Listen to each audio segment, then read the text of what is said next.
there was, you might have seen this, there was a massive United Kingdom rally in London just last weekend. They were protesting mass illegal immigration and the replacement of British culture.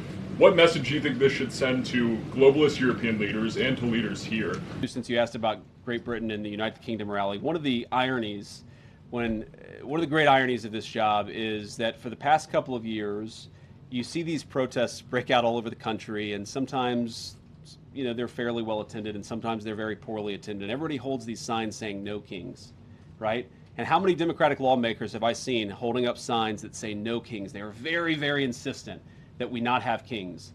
And then King Charles comes to the congressional chamber, and these guys break out in rapturous applause. So maybe they don't care so much about kings as they pretend that they do. Maybe they just don't like the agenda that we're implementing that's actually making American workers and American families safe and prosperous again.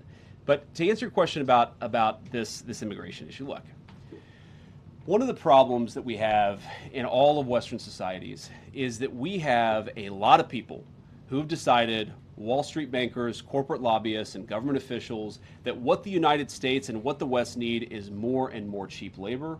What we believe in this White House is what we need more and more of is high wages for American workers and investing in our own people. What you see all over the West, and it's kind of crazy, is this idea that the way to generate prosperity is to bring in millions and millions of unvetted people and drop them into your neighborhoods, and we simply reject that idea. So to everybody in the UK who rejects that idea, I'd encourage them to just keep on going. It's okay to want to defend your culture. It's okay to want to live in a safe neighborhood. It's okay to want your job to go to yourself and your neighbors and not to a stranger who you don't even know.